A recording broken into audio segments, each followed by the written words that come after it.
Dobar dan i dobrodošli u novi Arbona Briefing. Evo danas opet imamo puno tema o digitalnom marketingu koji su obilježili ovaj mjesec, ali prije toga, Andrej, najvažnije pitanje danas, kako će biti Hrvatska, Portugal večeras? Pa definitivno osveta za onaj put kad su nas izbacili, tako da evo, nadam se prolasku. Nadaš se ili vjeruješ? To je Vjerujem, ajmo tako. Ajmo onda na ove digitalne teme, nadam se što imati veću uvjerljivost. Pa evo, šta je po tebi obilježilo mjesec, šta je neka stvar koju bi izdvojio prvu? Pa prvo što bi izdvojio je naš summit koji smo imali o svim aktualnostima, o kojima i pričamo već cijelo vrijeme i o kojima ćemo pričati dalje. Stvarno, evo, jako puno klijenata, partnera nam je došlo u Esplanadu.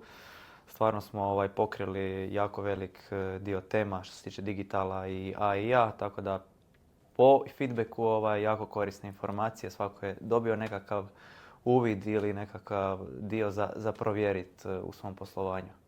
Da, meni je bilo tu fora što su u biti sve prezentacije rađene iz nule. Tu se vidi koliko ima novog sadržaja.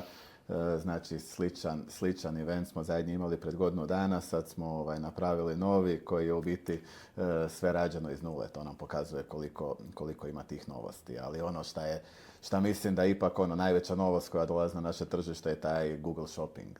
Ne znam da li se slažeš s menom, to je ipak ok, dolazi oglašavanje u chatu, ali šta misliš o shoppingu i šta misliš da je tvoj neki najvažniji neki take-away od tamo? Pa definitivno za Google Shopping je najvažnija sad trenutno priprema. Svi da pripreme svoje web shopove za taj dio. Najave su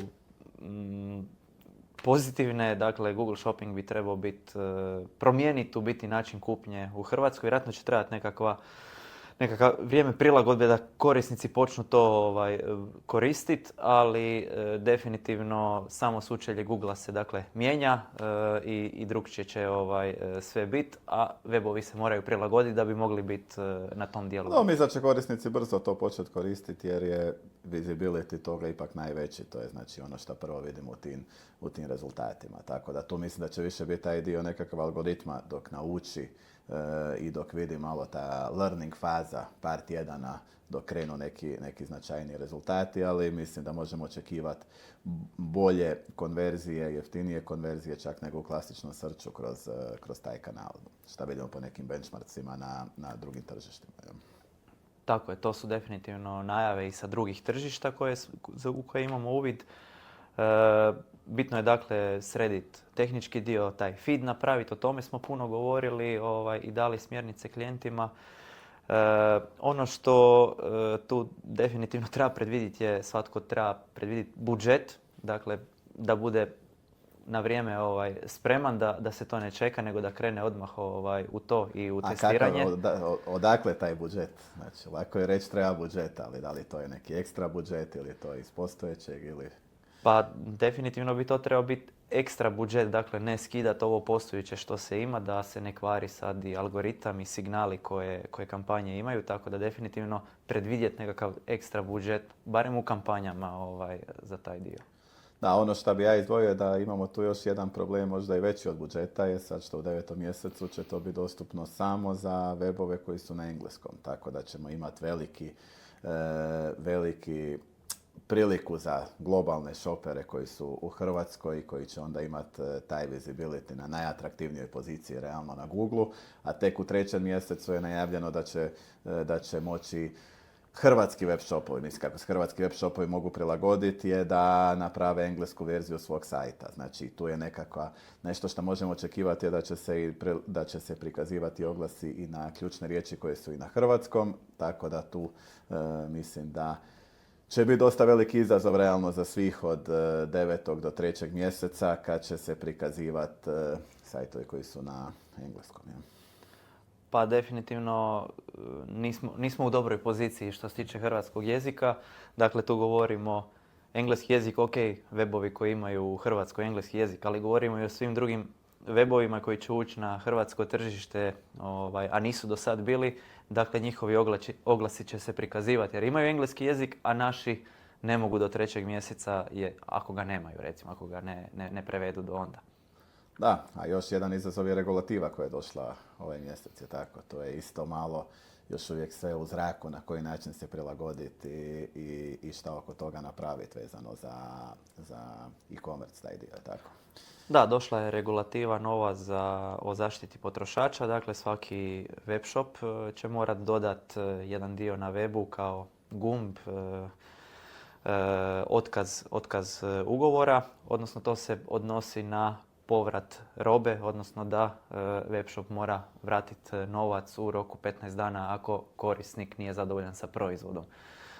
Dakle, tako i sad trenutno funkcionira, samo će trebati stvarno biti u sučelju weba, tako jedan gumb koji u biti jasno je negdje naznačen, gdje možeš onda upisati broj zahtjeva, narudžbe, ugovora i zatražiti povrat novca. U biti sve će se malo to formalizirati oko cijele regulacije i regulative oko svega toga. Tako. To je nešto što možemo to očekivati.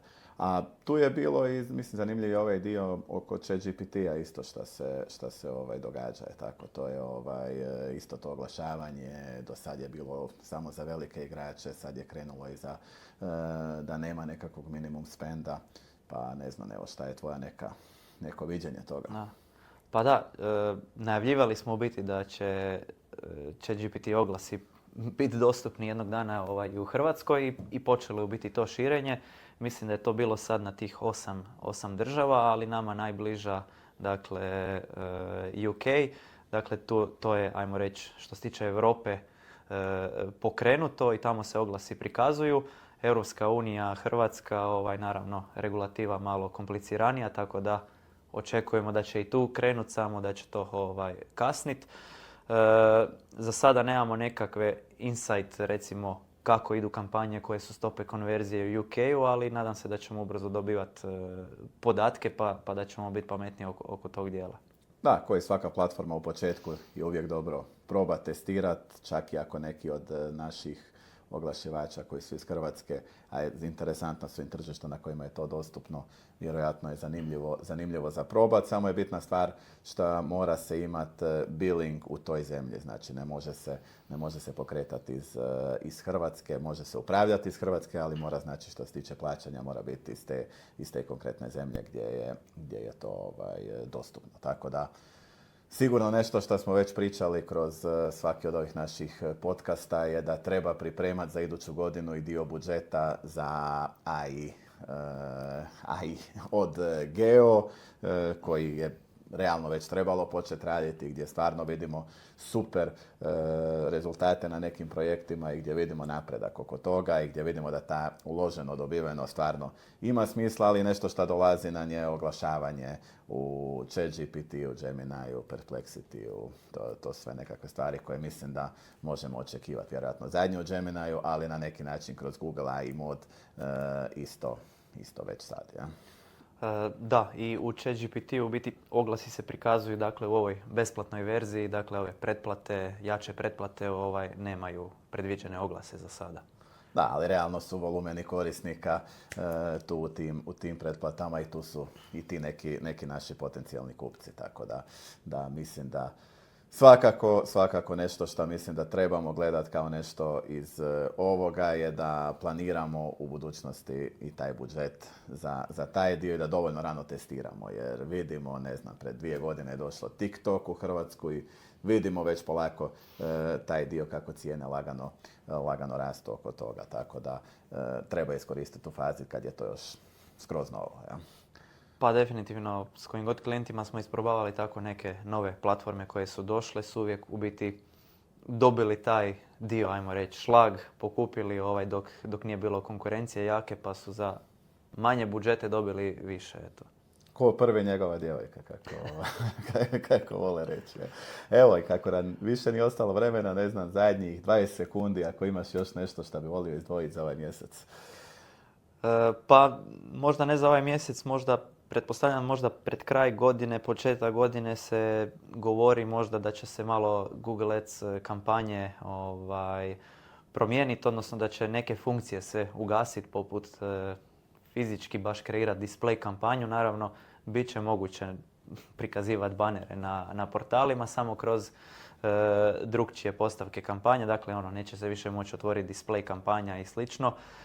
Ali evo, to su nekakve ovako najave koje smo dobili. Dosta sve ide u Performance Max, AI Max i takve kampanje. Evo, hvala ti Andrej, proletilo je 10 minuta kao i inače, volili bi mi pričati još dosta o tome, ali evo, morat ćemo čekati još mjesec dana pa se onda vidimo u novom Arbona briefingu. Hvala, čao.